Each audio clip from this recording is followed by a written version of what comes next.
वंदे मातरम। जय हिंद। मैं चक्रधारी श्रृंखला से प्रमोद त्यागी। अगर किसी को देश हित में सच सुनना पसंद नहीं है तो कृपया करके उनके लिए हमारी वीडियो नहीं। धरी रह गई केजरीवाल की मनमानी। हाई कोर्ट की फटकार के बाद GNCTD के तहत आज उपराज्यपाल को सौंप दी गई है राजधानी दिल्ली की कुर्सी।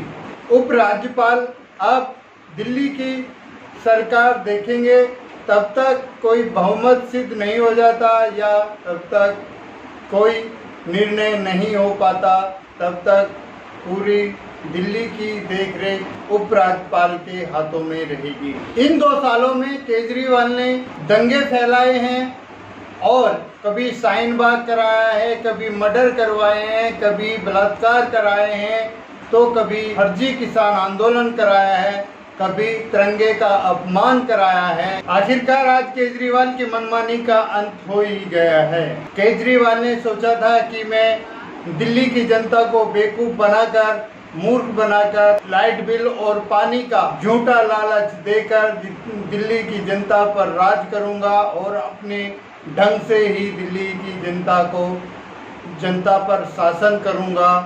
मैं ब्रिटिश सरकार की तरह दिल्ली की जनता पर शासन करूंगा और उन पे अत्याचार ढाऊंगा। वो भूल गया था कि हमारे यहाँ पे एक संविधान भी है, सुप्रीम कोर्ट भी है, कोर्ट भी है और उसके ऊपर भी कुछ चुनिंदा शासनकर्ता बैठे हुए हैं जो उसकी मनमानी नहीं चलने देंगे। अगर कोरोना के उसने जनता के साथ धोखा नहीं किया होता तो शायद केजरीवाल के ये सारे गुनाह माफ कर दिए जाते, लेकिन आज हाई कोर्ट ने उन्हें इतना बड़ा दोषी करार दिया है। उन्होंने साफ साफ कहा है कि अगर आप मुख्यमंत्री नहीं होते और हमें संविधान की लाज नहीं होती तो तुम्हें देशद्रोही के उसमें फांसी लगाना भी कोई पाप नहीं था।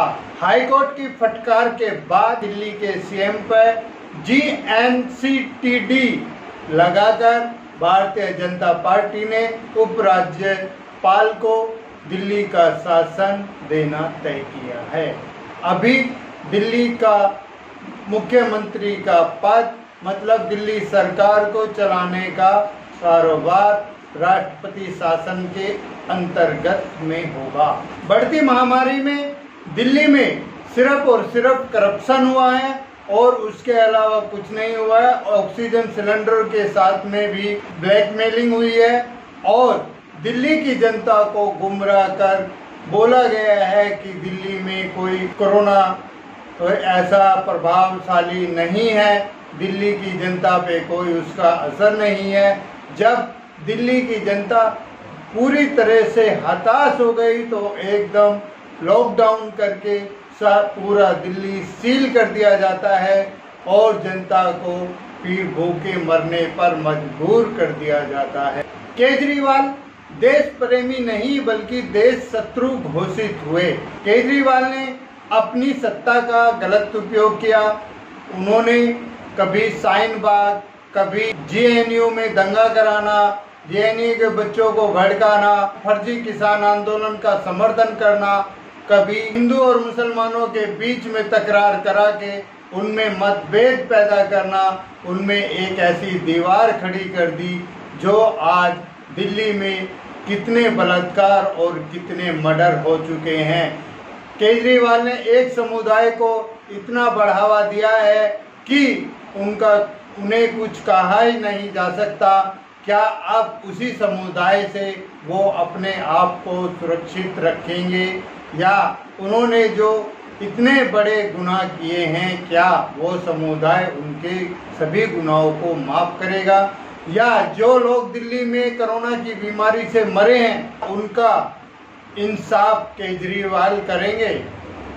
केजरीवाल एक देशद्रोही राक्षस की तरह साबित हुए जिन्होंने सिर्फ अपने देश के झंडे का अपमान कराया। खालिस्तानियों के द्वारा उन्होंने सारे प्रोटोकॉल तोड़े, उन्होंने देश के प्रधानमंत्री का अपमान किया, देश की गरिमा का अपमान किया, देश के संविधान का अपमान किया और बाद में उन्होंने जनता का भी अपमान किया। जिस जनता ने उन्हें अपने सर पे बैठाया था, उसी जनता को केजरीवाल ने अपने पैरों तले रोन दिया। खैर, अब जो बीत चुका वो बीत चुका, उसके बारे में तो हम कुछ नहीं कह सकते।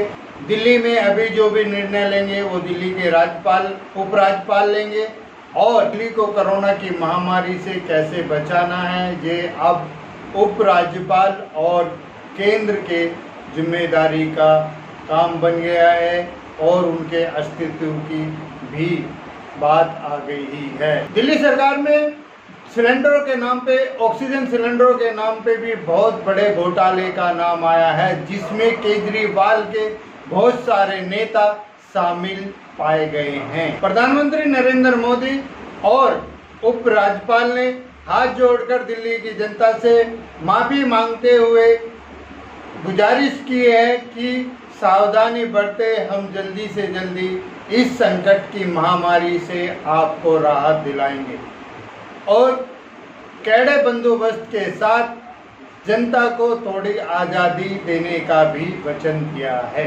केजरीवाल ने संविधान और कोर्ट और जनता तीनों के साथ ही विश्वासघात किया है, और अपनी सीट की गरिमा को भूलकर उन्होंने जिस सीट पे जनता ने उन्हें बहुत उत्साहित होकर बैठाया था, उस सीट की भी उन्होंने लाज नहीं रखी।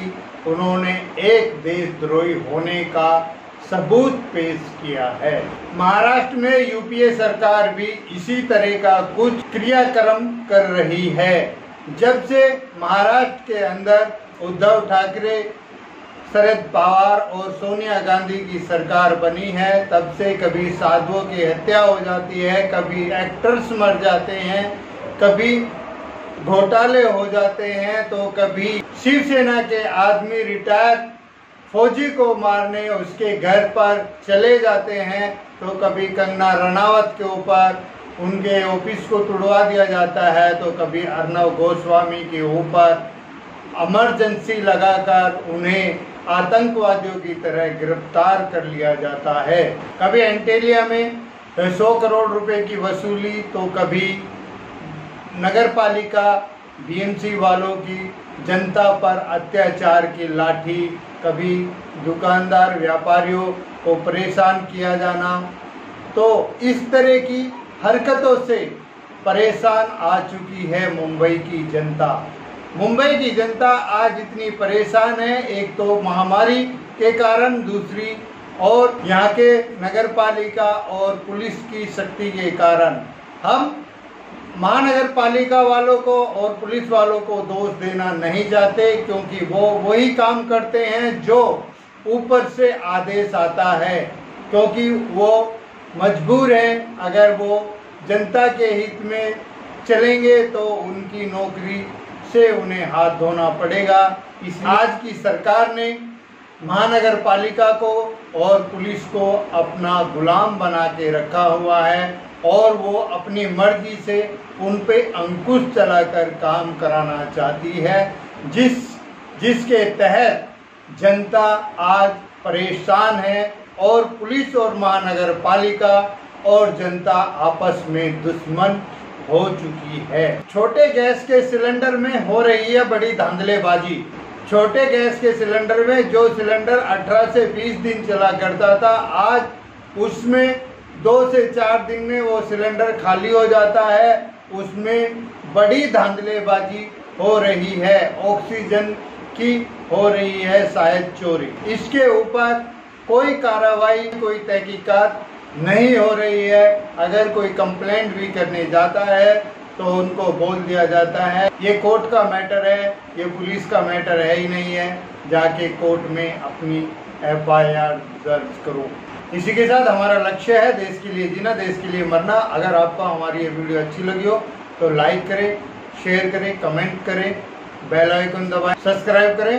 इसी के साथ मैं अपनी वाणी को विराम देता हूँ। वंदे मातरम, जय हिंद।